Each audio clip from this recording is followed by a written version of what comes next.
నమస్తే అండి. ఆరు యూట్యూబ్ ఛానల్ మీకు వెల్కమ్.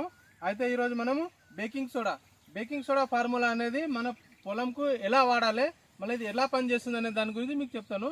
మేమందరం ఓసీఎఫ్ గ్రూప్ అనేది రెండు తెలుగు రాష్ట్రాల్లో చాలా హాట్ టాపిక్ నడుస్తుంది ఇప్పుడు. అందులో మనము ఉన్నాము. 200 మెంబర్స్ కన్నా మీదనే ఉంటాం అందులో. ఆ సార్ క్రాంతి సార్ అనేది ఆ గ్రూప్కు లీడ్ చేస్తారు. అతను ఓసీఎఫ్ అంటే ఆర్గానిక్ కార్బన్ ఫార్మింగ్ ఓసీఎఫ్. అందులో భాగంగా మనం సార్కు మన ప్లాంట్ యొక్క ఫోటోలు పంపిస్తున్నాము. మళ్ళీ ఏ సీడ్ ఒక రకము ఎట్లా చేస్తున్నాం అనేది మొత్తం చేసినప్పుడు సార్ మనకు సొల్యూషన్ పంపించిండు. గ్రోత్ ప్రమోటర్ ఇంతకుముందు వీడియోలో మీకు చెప్పినట్టు గ్రోత్ ప్రమోటర్ కూడా సార్ పంపించిన గ్రోత్ ప్రమోటరే. అయితే ఈరోజు మనం బేకింగ్ సోడా ఫార్ములా యూజ్ చేస్తున్నాం. బేకింగ్ సోడా అనేది సార్ మనకు ఈ ప్యాకెట్లో 1 kg ప్యాకెట్, ఇది 1 kg ప్యాకెట్లో పంపించారు. మనం దాన్ని సపరేట్గా ½ kg చేసుకున్నాము. మనం చిన్న కాటాతోటి కేజీతో లెక్క కరెక్ట్ చేసుకున్నాం. 500 గ్రామ్ ఉంది ఇది. మళ్ళీ వెనిగర్ అనేది 1 లీటర్ పంపించింది సార్ మనకు. మీరు చూడవచ్చు వైట్ వెనిగరు. దాన్ని మనము ఈ డబ్బాలో ½ లీటర్ షిఫ్ట్ చేసుకున్నాం అనమాట. ఇది మన వెనిగర్కు వాసన చూడొద్దు, మళ్ళీ తాకితే తోళ్ళు అనేది లేచిపోతాయని సార్ చెప్పిండు. అందులో మనం జర సెన్సిటివ్గా పక్క తీసి పెట్టుకున్నాము వీడియో చేయడం కన్నా ముందే. ఇప్పుడు మనము ఈ బేకింగ్ సోడాను ఇందులో కలుపుకున్న తర్వాత వెనిగర్ వేసుకోవాలి. ఇప్పుడు సార్ చూడవచ్చు మీరు, ఇప్పుడు బేకింగ్ సోడా కలుపుతున్నాను నేను ఇందులో. దగ్గర తీసుకో బేకింగ్ సోడా ½ kg ఇందులో కలిపేస్తున్నాము. అయితే మీరు 100 లీటర్ వాటర్ తీసుకోవాలి.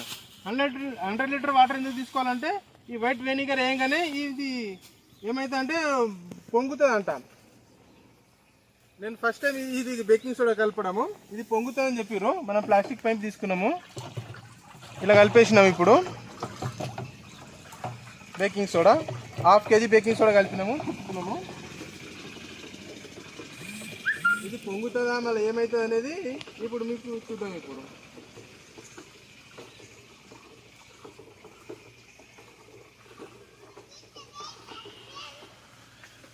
Okay right.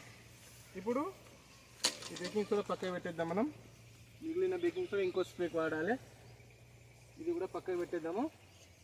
మళ్ళీ ఇది వెనిగర్ అనేది ఇందులో వేస్తున్నాను. స్మెల్ చూడొద్దండి, ఇది చాలా అంటే స్పెషల్లీ మన క్రాప్ గురించి వాడడానికి హై కాన్సన్ట్రేషన్ తోటి సార్ తయారు చేయించాడంట. కొన్ని ఇది చేసి దగ్గర తీసుకో. ఇది ఏ విధంగా పొంగుతుందనేది చూడొచ్చు మీరు.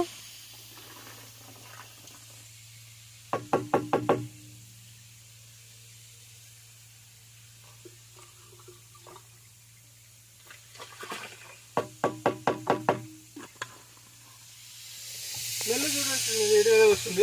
స్మెల్ కాదు, దాన్ని ఒక సౌండ్ చూడండి మీరు. మన ఎట్లా వస్తుంది అనేది కొద్దిగా దగ్గర చూసుకో. ఆ సౌండ్ వచ్చేటో చూడు జరా సైలెంట్ ఉండు. మీకు కూడా వినిపించిండొచ్చు ఈ సౌండ్. ఇది 100 లీటర్లో కలుపుకున్నాను నేను. అయితే దీనికి మళ్ళీ 200 లీటర్ ఫిల్ చేస్తాను నేను ఇప్పుడు. ఇది బాగా పొంగుతుందని చెప్పిండు. ఫస్ట్ అయితే 100 లీటర్లో కలుపుకోమని చెప్పిండు సారు. ఇది కలిపిన కొద్ది దీని ఒక పొంగులు ఏ విధంగా వస్తుందో చూడొచ్చు మీరు. దగ్గర తీసుకోండి ఇంకోసారి.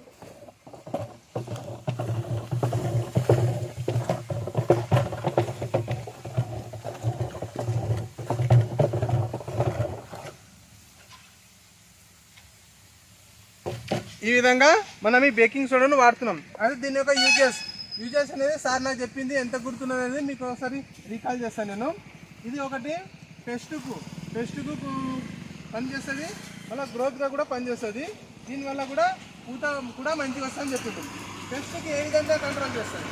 ఫస్ట్ ఇది మనం ఆపిల్ మీద స్ప్రే చేసినప్పుడు దాని మీద పెస్ట్ మీద కన్నా ఇది పడితే ఆ పెస్ట్కి అనేది మొత్తం మంట అవుతుందంట. మొత్తం మంట అయినప్పుడు అక్కడికి వెళ్ళి అది పారిపోవడానికి ట్రై చేసినప్పుడు అది అట్రాక్షన్ పుట్టలు పెట్టినాం కదా మనం ఇప్పుడు, స్టిక్కీ ట్రాప్స్ మన చేనులో.